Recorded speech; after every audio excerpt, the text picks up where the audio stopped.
Olá, meu amigo, minha amiga, tudo bem? Estou aqui mais uma vez, professor Luciano Valadares, falando com vocês sobre administração da produção, mais especificamente hoje na primeira aula, ou seja, parte 1 da nossa aula sobre melhoria da produção. Então, por que a gente tem que melhorar a produção? Porque mesmo a melhor das operações produtivas precisará melhorar, porque os concorrentes também estão fazendo melhoramentos. É isso mesmo. Então, os nossos concorrentes, eles estão sempre buscando também estar melhorando, estar evoluindo, até porque, a gente vai ver um pouco mais na frente, né? Quando a gente é a melhor empresa da área, geralmente eles vêm e fazem o quê? Benchmark. Ver o que a gente está fazendo, qual a melhor forma que a gente está fazendo para poder nos superar. Então, dentro da administração da produção, a gente vai estar falando em melhoria justamente aqui, ó. Então a gente pode perceber que a gente tem todas as entradas, os inputs, aí a gente teve projeto, posicionamento, aí algumas saídas, e a gente entendeu o papel da posição competitiva, demos a volta e voltamos aqui onde a gente tem a estratégia de produção, projeto, planejamento e melhoria. Então a melhoria ela vai acontecer o tempo todo. Melhoria em produção, ou em qualquer coisa na vida, né? A gente sempre tem que estar buscando melhor, sempre ter uma melhor forma de se fazer algo. Então a gente vai ver isso ao longo desse capítulo, que é importantíssimo, porque a gente sai um pouco da esfera do como fazer, agora para como fazer melhor. Então, observa aí comigo. Temos um modelo de melhoria da produção.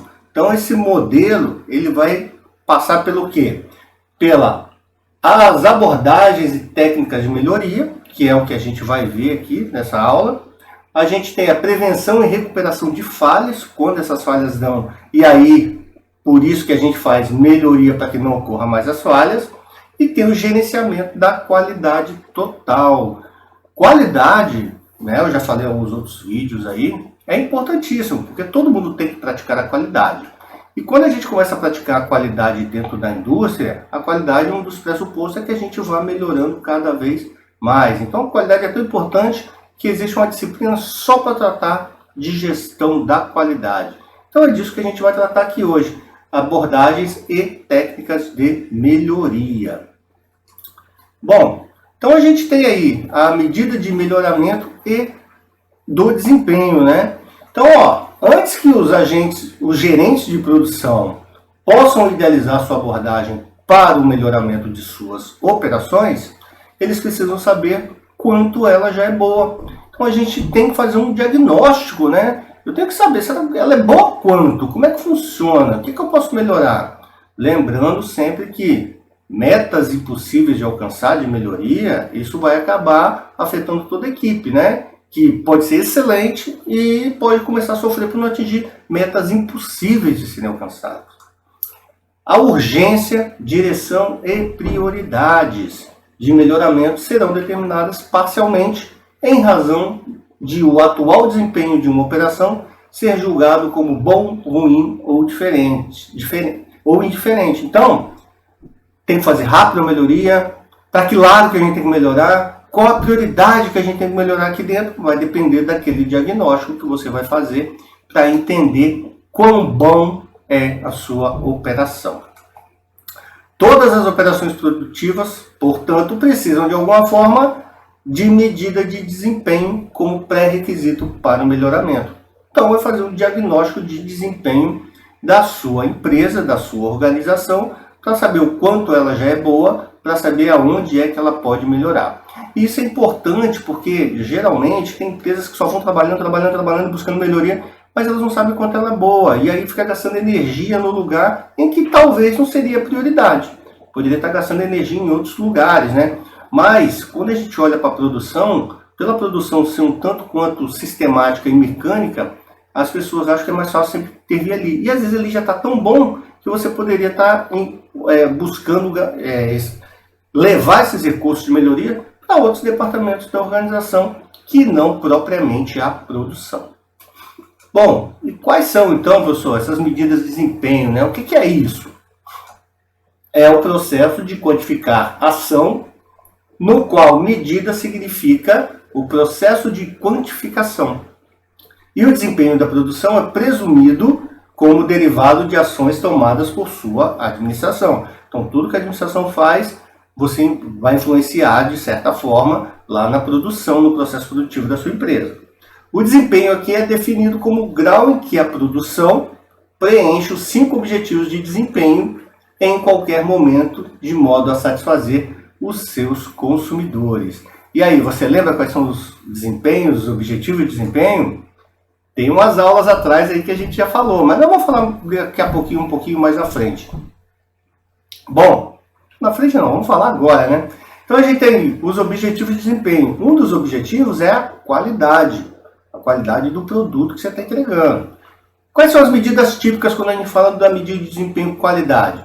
Número de defeitos por unidade, nível de reclamação do consumidor, nível de refúgio, as peças que voltam, né? Ah, entreguei, não tá bom, volta. Imagina que você está no barzinho, pediu lá aquela porção de filé com fritas.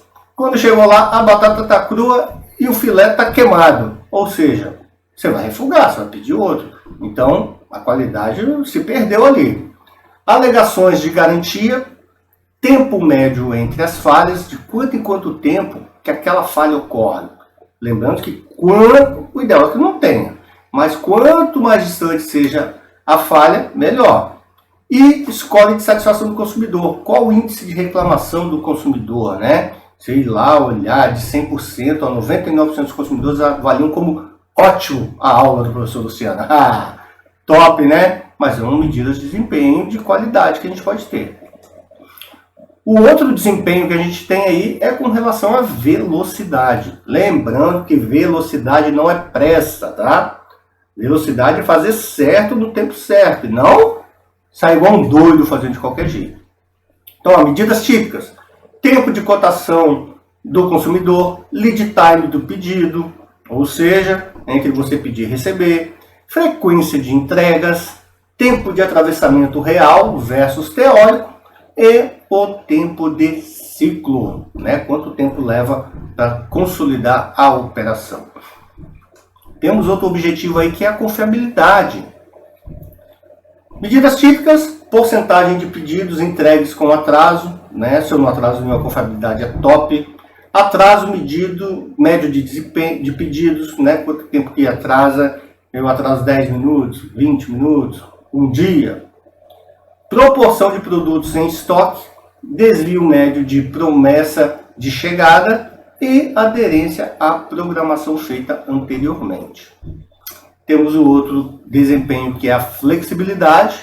Então a gente tem o tempo necessário para desenvolver produtos e serviços, faixa de produtos e serviços, tempo de mudança de máquina, ou setup, como alguns aí devem conhecer, tamanho médio do lote, tempo para aumentar a taxa de atividade, capacidade média e capacidade máxima, e tempo para mudar as programações.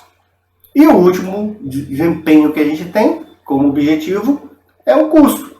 Então, tempo mínimo de entrega, tempo médio de entrega, variação contra o orçamento. Você faz orçamento, aí você tem a variação que tem ali dentro. Utilização de recursos, produtividade da mão de obra, valor agregado ao produto, eficiência e custo por hora de operação. Então, esses aí são os objetivos de desempenho que a gente tem dentro da organização, que a gente tem que estar buscando. Primeiro, conhecer e depois verificar como ele pode ser melhorado aí dentro. E aí a gente tem uma outra coisa aqui que corrobora com isso que a gente está falando, que é a necessidade e desempenho da produção. Ambos podem mudar ao longo do tempo. E a Slack traz para a gente uma figura que é importantíssima nesse meio, que é o quê? Essa figura aqui, ela vai retratar, ela é muito legal porque ela está dizendo aqui, ó, você tem rapidez, custo, confiabilidade, flexibilidade e qualidade. Isso aqui é um gráfico aranha, né? Então a gente pode ver aqui que neste momento do tempo, né, a qualidade é que ela é fortíssima e a flexibilidade também. Confiabilidade, custo e rapidez, ela está ali na média, né? Mas ao longo do tempo, e aqui a gente está medindo a necessidade de desempenho da operação, e esse maior aqui é os requisitos do mercado. Então o mercado aqui, quando ele pede maior qualidade, a gente consegue atingir. Quando ele pede flexibilidade, consegue atingir. Quando pede confiabilidade, já chegamos a nem tanto, custo igualmente e rapidez também. Mas ao longo do tempo, isso pode tender a mudar. Você vê que a flexibilidade aqui não era tão acentuada assim como é nesse ponto aqui. Então imaginemos, né, que não tem números para corroborar o que a gente está dizendo, mas visualmente, imaginemos que todos os desempenhos aqui mudaram, né? O mercado pediu que todos os desempenhos tivessem os mesmos atributos.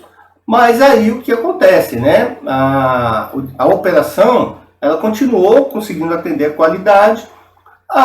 Né, se a gente for fazer uma comparação aqui, a flexibilidade continua a mesma, né? O mercado exigiu mais, mas a empresa não consegue dar. Mas conseguiu aumentar aqui a rapidez e o custo. Então, olhando a grosso modo, tá, gente? Tem que olhar todo o mercado, a conjuntura, qual é o problema, qual o produto, qual o mercado, tudo. Mas a grosso modo, olhando aqui, a gente pode perceber o seguinte, né? Que aqui eu só alcançava 2 objetivos de desempenho, que eram máximos. Aqui eu já alcanço máximo dentro das possibilidades. Aqui eu já estou alcançando quase que 3. Então a gente pode dizer que houve uma evolução na medida que a confiabilidade e a flexibilidade elas não aumentaram, mas também não se perderam. Então eu ganhei desempenho nesse exemplo aqui de indústria que a gente está falando. Mas continuemos então. E aí a gente chega nos padrões de desempenho. Então a gente tem, depois de uma operação ter medido seu desempenho, usando um conjunto de medidas parciais, ela precisa fazer um julgamento se seu desempenho é bom, mal ou indiferente, para poder traçar um padrão. Se você não tiver um padrão, o que é um padrão, né, gente? É uma linha que a gente define onde a gente está, ou onde a gente acha que é o ideal, e dali partimos para melhoria ou não. Se você não souber qual é o padrão, como é que você vai saber se você está acima ou abaixo dele? Lembra que eu falei, né? Metas impossíveis de alcançar, você pode ter um prejuízo à equipe. Então, a gente tem aí alguns tipos de padrões. Então, para iniciar, para a gente ter uma ideia de como é que eu vou, esse diagnóstico, qual padrão que eu vou usar? Temos aí padrões históricos. Então, comparar o desempenho atual com o desempenho anteriores. Lembrando que é muito importante que quando você for olhar os padrões históricos, você observe a conjuntura do cenário mundial, cenário econômico, político, financeiro, todos eles. Por quê? Às vezes você pode estar com um padrão de produção menor do que o ano anterior, mas ele está sendo muito melhor. Por quê? Porque as conjunturas mudaram e o mercado ficou pior, mas quem conseguiu produzir a mesma coisa, um pouquinho menos, ainda virou líder de mercado, porque teve empresas que quebraram. Então você tem que olhar com muito cuidado para o padrão histórico. Não é bater o olho e falar assim, é isso. Tem que olhar o cenário todinho, como um todo, para saber como é que isso está inserido lá. Tem mais variáveis que só olhar a sua produção histórica. Padrões de desempenho, meta, são aqueles estabelecidos arbitrariamente para refletir algum nível de desempenho que é visto como adequado ou razoável. Lembrando que não coloque padrões impossíveis. Padrão impossível você não vai conseguir alcançar e você vai refletir que sua empresa está sempre ruim, quando na verdade ela é a líder de mercado mesmo alcançando a meta. Então, mas não tem que levar a meta sempre? Sim, mas em qual grau você vai levar a meta? Né? Você não pode pegar a meta e elevá-la de qualquer jeito. Né? A meta tem que ser mais bem trabalhada nesse sentido. Temos os padrões de desempenho da concorrência. Comparam o desempenho atingido pela produção com aquele que está sendo atingido por um ou mais concorrentes da organização. Então é você olhar para a concorrência, descobrir como que eles estão trabalhando, que ponto que eles estão, e dali você traçar um padrão que você tem que ultrapassá-los, né, geralmente, ou pelo menos igualá-los. E temos os padrões de desempenho absolutos. É o que é tomado em seus limites teóricos, né? Então, quando eu fazia escola técnica, a gente tinha lá, né, em condições normais de pressão e temperatura, qual seria o padrão de desempenho que a gente deveria alcançar? Lembra-se? O cenário está perfeito, todo voltado para mim. É esse. Vou perseguir esse? Vou, sabendo que talvez você pode não alcançar. Então, você pode ter um padrão absoluto e outros padrões que você quer alcançar, até como degrau para você chegar um dia no padrão absoluto, que não depende só de você, depende de um histórico total. Bom, legal, falamos ali sobre padrões de desempenho da concorrência. Então a gente pode fazer o quê? O nosso famoso benchmark. Bom, que raio é isso, professor? Palavra bonita, eu faço benchmark, né? Sim, eu falo. É uma abordagem que algumas empresas usam para comparar suas operações com aquelas de outras empresas, geralmente as líderes de mercado.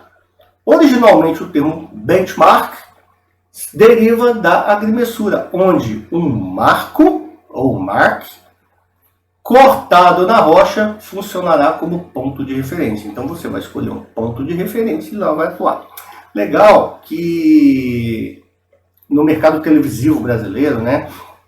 Eu li uma matéria não sei qual foi a revista, né? A gente nem vê tanta revista mais hoje, mas eu li uma matéria há um tempo atrás que dizia o seguinte sobre a Record, né? A rede de televisão Record.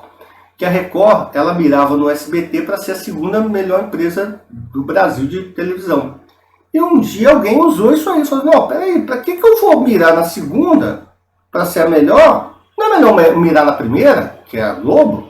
Então eu vou mirar na primeira para fazer o melhor possível para alcançar a primeira. E vou desprezar o segundo. E realmente foi o que ela fez. E hoje ela, se eu não me engano, alcançou o segundo lugar. Mas porque ela mirou na primeira, não mirou na segunda para brigar com a segunda.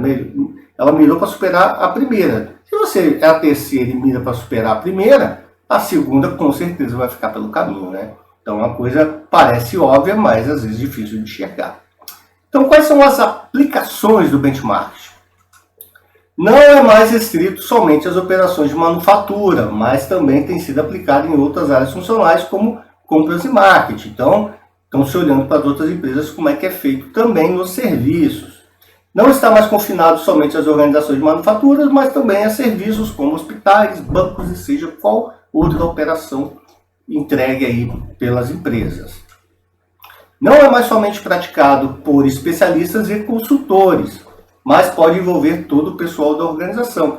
É legal porque quando você começa a dar ouvido às pessoas da sua organização, elas começam a trazer outras experiências, outras ideias, né? Ah, eu vi na empresa, eu conversei com meu cunhado que trabalha numa empresa tal que é concorrente. E aí você começa a fazer também benchmark. O termo competitivo foi ampliado para significar mais do que apenas comparação direta com os concorrentes. Agora, benchmark significa para ganhar vantagem competitiva, talvez por comparação com e aprendendo com organizações não concorrentes. Então tem hora que você olha para um lado que não é o seu concorrente, mas você descobre alguma coisa que você pode usar no seu. Eu fazia isso muito na minha época de indústria. Então a gente pode pegar, às vezes, uma outra empresa que não é concorrente, não tem nada a ver com a sua, mas você olha e eles fazem um negócio tão bem que você fala, olha, eu posso usar isso lá na minha. Então você já fez um benchmark, trazendo uma tecnologia, melhorando a tecnologia que você já viu. E temos alguns tipos aí de benchmark. Quais, professor? Então a gente tem aí o benchmark indireto, é uma comparação entre operações ou parte de operações que estão dentro da mesma organização.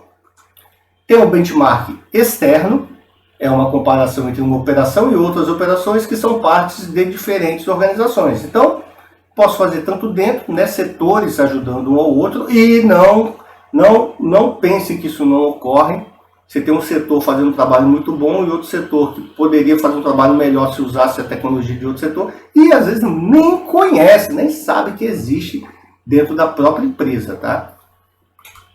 Temos o benchmark não competitivo, é o benchmark contra organizações externas que não concorrem diretamente nos mesmos mercados. É aquilo que a gente falou. Olha, por um preço de conhecer uma operação que não tem nada a ver com o que eu faço, chegamos lá e descobrimos coisas excelentes que a gente pode usar na nossa operação para concorrer com os meus concorrentes, não com ela, não tem nada a ver com a outra empresa. Benchmark competitivo é uma das comparações diretas entre concorrentes no mesmo mercado ou em mercados similares. Então aí é olhando o cara que está correndo junto comigo ali, outro player, para eu descobrir o que ele está fazendo e poder fazer melhor. Temos ainda o benchmark de desempenho, é uma comparação entre níveis de desempenho atingidos em diferentes operações. Que não deixa de ser um benchmark competitivo, né? Você está olhando lá os níveis de desempenho que eles atingem e quer atingir também. Se você atingir também ou superar, você melhora, você fica mais competitivo, né? E acirra a concorrência. Por isso que eu falei que é mais ou menos o benchmark concorrente também. Benchmark de práticas. É uma comparação entre as práticas de operação de uma organização ou forma de fazer as coisas, com aquelas adotadas por outra operação. E isso ocorre às vezes na mesma. Então, geralmente as empresas maiores aí, elas fomentam, né, uma semana, um dia, das melhores práticas, onde as pessoas podem ir lá apresentar os trabalhos, e naquela apresentação de trabalhos você pode identificar alguma coisa que pode ser bom para o seu departamento, então isso pode ser feito dentro. E aí, esse benchmark de boas práticas, às vezes tem convenções, feiras, que você pode ir lá e também ver as boas práticas de outras empresas e, quem sabe, poder usar na sua. Bom, coleguinhas, essa foi a primeira aula, tá, de melhoria da produção. Não deixe de ver as outras, porque é um assunto muito agradável de falar, muito bacana e que todas as empresas usam o tempo todo e as que não usam precisam usar. Bacana? Fico aqui, até a próxima aula. Fiquem com Deus. Tchau, tchau.